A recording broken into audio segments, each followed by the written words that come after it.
everyone, and welcome back to Art a la Carte. This is my 2016 most favorite videos video. A video where I look back at my favorite videos. I said video enough in this video. Not only that, but I'm going to talk about some things that I'm looking forward to in 2017 and also some of the videos that you guys like the most. So first, let's look and see what videos were the most popular from your guys' standpoint and found the top 16 videos that had the highest views.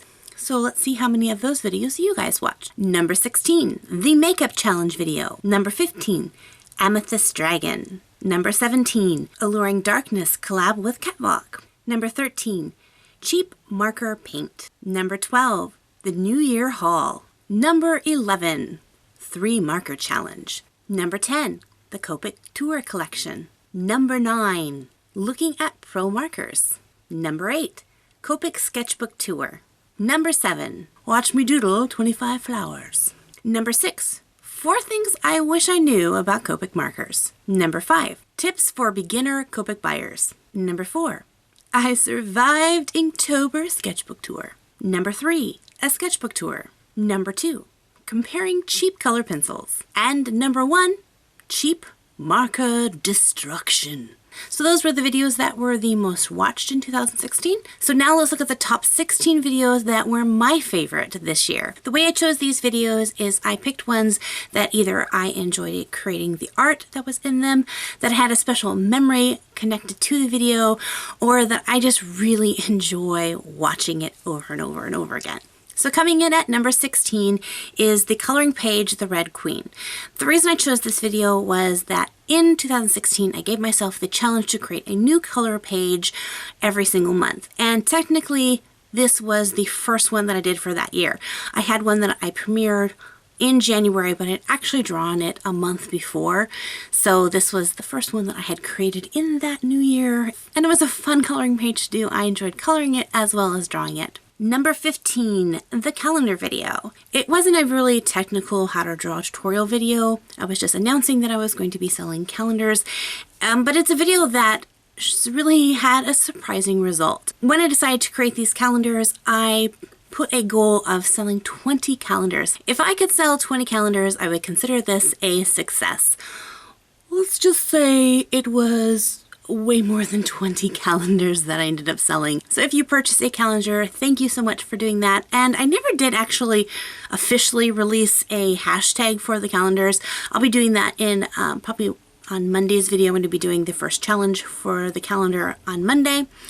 But the hashtag that you'll use if you want to see everyone's pictures that they have done for the challenge is hashtag 365 Art a la Carte. Number 14 was the desk tour. The reason I chose this video is because I love seeing people's workspaces and areas and how they store things and their art supplies.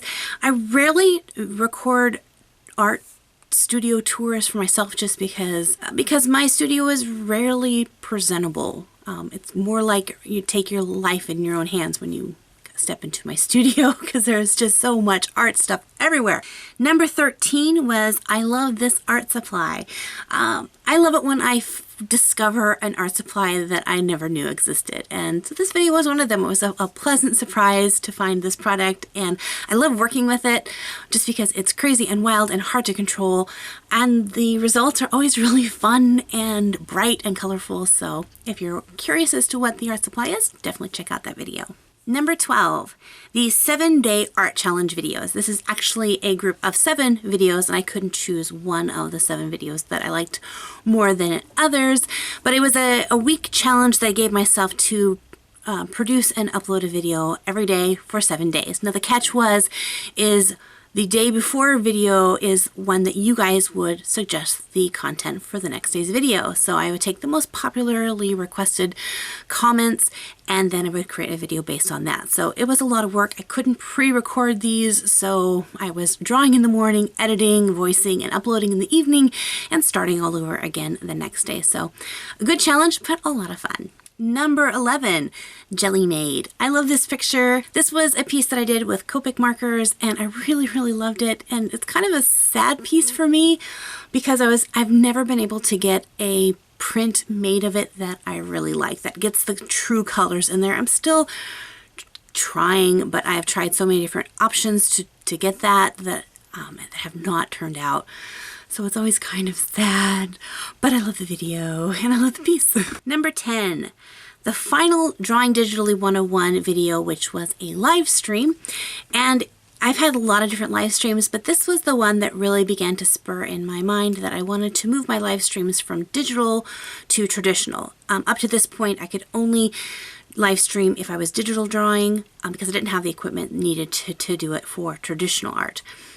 So this kind of spurred it on that I really enjoyed live streaming, and it was something that I wanted to invest in and get the right kind of equipment and cameras for that, and so now I can.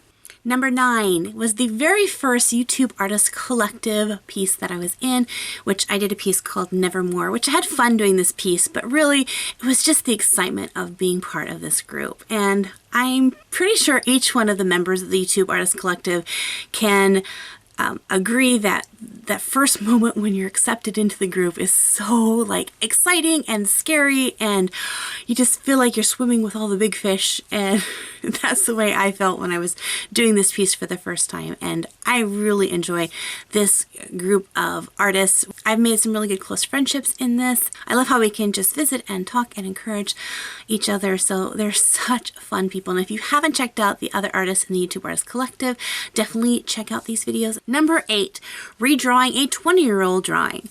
I've seen this video topic done several different times by several different artists, and I thought it would be fun to try, so I went through some of my old drawings and found one that I did about 20 years ago, and it was really fun to redraw that, but still have a really clear memory of when I actually drew that myself, and just kind of seeing how I've progressed, which hopefully in 20 years I would see some improvement in my art, but it was still fun that I had a lot of the same feels when I created it the first time as when I created it the second time. Number 7 is the video I had to pick to represent all the different personal collaboration videos I've done with other artists.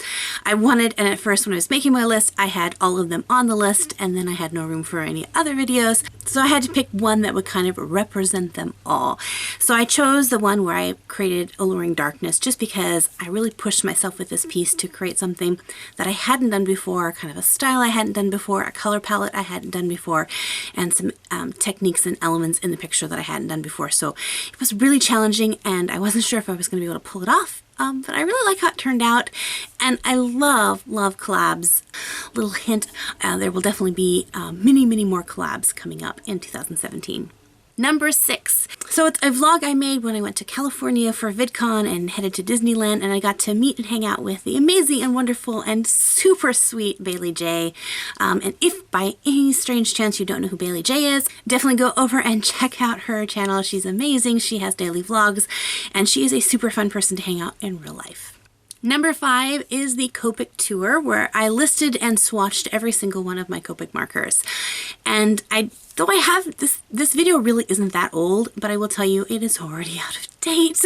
I've already added a bunch new markers to my collection, so I'll have to do an updated version of that sometime this year. But it was fun and challenging because there was a lot of markers to swatch. It was also really fun because in the comments of that video, I asked you guys to list off your favorite markers, and that's probably the reason why it's out of date now, because I got so many suggestions for new markers and I had to go out and get them. Number 4 is the I Survived Inktober sketchbook tour. I've had 3 attempts to do Inktober, and this was the first year that I actually fully completed Inktober. I don't feel like I fully achieved the goal of Inktober as far as creating a picture every single day. October was a crazy month for me, and so there were several weeks where I just didn't draw at all. And if you watch back through the videos during that time, you'll know that was during the time period when my dad, Papa Flynn, was really sick. He was in the hospital, and it's really hard to draw and be creative when you're not sure if your dad is going to be there for much longer. So as I look back on the sketchbook, I can see kind of the stress and anxiety that was going on in my life during that time, and just without words, a journal. Not so much that the pieces represent that emotion, but I remember how I felt when I was drawing them. And to see at the end of the sketchbook that I'm not nervous and stressed anymore because he's doing fine now, it's a good memory for me. And I'm glad I have that sketchbook.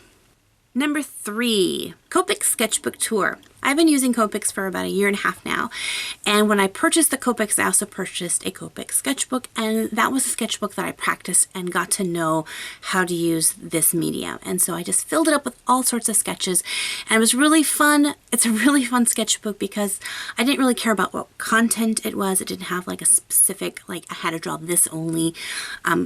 It had all sorts of different things. Some drawings came out really, really good, and some of them not so good. And there was a lot of fan art just because I wasn't worried about creating original content so much as I was just really wanting to figure out how to use this. I think the Copics sketchbook is probably my favorite sketchbook that I have. Number 2, this also isn't a tutorial or actual art video. It is a vlog, but again, another big step in my art journey, and that was kind of documenting my very first Artist Alley and Comic-Con adventure. I've gone to a couple of different Comic-Cons before, but this was the first one that I was actually an Artist Alley in, and I learned a ton. I had a super amazing time. My best friend came and was my co-pilot, and we rocked Comic-Con, and it was so much fun. I got to meet several of you guys there as well, so that made it for a fun memory. And I look back and go, that was so fun. So the number 1 video for 2016 also is the video where I created my favorite piece that I made this year, and that was the YouTube Artist Collective steampunk theme in which I did the piece Time. The reason I chose this video itself is because I love the piece Time, specifically for the reasons that I had such an emotional attachment to this piece. And if it hadn't been for being part of the YouTube Artist Collective, in which we create a piece and then sell the piece, I would not have sold this piece, but I had to because it was part of the YouTube Artist Collective, and I was really happy when it found its new home, and that's great, and I have really great prints of it. But this piece really speaks to me of not just an artistic journey, but anytime you have to put effort and time to learn a skill or a trade, and it's hard, and it's okay to get frustrated and upset, and it's okay to fail, and sometimes you just feel like you want to cry and quit, but you can't quit, because if you quit, you'll never achieve your goal. And this piece has another piece I haven't created yet because it's in my head, and I have to get to that. I have to be in just the right kind of artistic mood to create the piece because I have to do it right. But this piece will showcase her achieving her goals. And that's what I hope for all of us is as we continue our artistic journey, that we set ourselves goals and we work through and strive to achieve them. And then we get to see ourselves achieve them and then set even higher and harder goals for the upcoming year. So that leads us to the last part of this video where I want to talk about 4 things to look for in 2017. So I've given myself a couple of goals. Last year's goal was to create a new coloring page each month, and that was a fun challenge. It wasn't super hard, but it was a good challenge for me. The big goal that I'm going to be having, and this one will, I know, be challenging for me, is to have a live stream every single week, 1 live stream a week. Now, I know this is not something that I will be able to do every single week. I know there's going to be weeks that I won't be able to do a live stream, but it's my goal to have more weeks that I do than that I don't. And the reason is because live streams are so much fun. The reason that I haven't been doing live streams as much, I share a house with a lot of different people, so a lot of times it can be a little bit noisy, and 2, I get seriously nervous before I start a live stream, and I don't know why, because as soon as the live stream starts, I'm not scared anymore, and you guys are great. So that's just going to be the process of just continuing to do it, and I'll get better and better at it. So my goal is to try to do one every single week. The number 2 challenge that I'm setting for myself is actually a challenge for you guys. This last month, I had a couple of different challenges that I put out for you guys to then show off your art, and it was so much fun. We did a card challenge where you created your own greeting card, and then we had a coloring challenge where you guys had to find the hidden artwork, and then if you found it, you could print it off and color it, and then I showcased the artwork off, and you guys really enjoyed that. I got a lot of great feedback from you, so I want to create a monthly artist challenge for you guys. It's a great way for some of you guys to get to show off some of your artwork here on the channel, just because this channel's gotten so big I can't do an artist showcase anymore and show off all the amazing artwork that you guys send me. So if I can kind of put it towards a theme, it kind of helps narrow that down. and then I can pick some of the pieces from that and showcase them. Number 3, so the third goal for this year is to do more art collabs with artists. I love doing collabs with other YouTube channels. So I've already talked to several different artists and we have collabs in the works, as have other artists and YouTubers that I want to do collaboration videos with as well. So yeah, stay tuned for those fun things. The last and final challenge that I'm giving myself personally is to commit to a project. I have 3 big projects that have been bumbling around in my head. And this last year I was like, okay, I'm going to pick one of these, I'm going to do it. But what would happen is I would get really excited about one and I would work on it really great for about a month. And then the other ones would pop in my head and be like, oh, but I really want to work on that one too. And so then I would put that one on hold and work on this one for a little while. And I was trying to do all 3 of them at once. And what happened is that none of them ended up making it for 2016. So I am going to pick one. I don't know which one, but one of them. So I've set myself a goal. When we reach 200,000 subscribers, which is not very far away because we're less than 1,000 subscribers away, I will pick one. I will choose one of these 3 projects and I will pick it, and then I will start actively working on that, and I'll take you guys on the journey with that. And oh yeah, we're gonna do this. So I'm excited to see what 2017 holds for us. It just seems crazy to say 2017. I remember when 2007 sounded crazy to say. I remember when 1997 sounded crazy. So thank you guys for hanging out with me throughout 2016, and I look forward to hanging out with you in 2017. So until next time, God bless you guys, and we'll see you later. Bye-bye!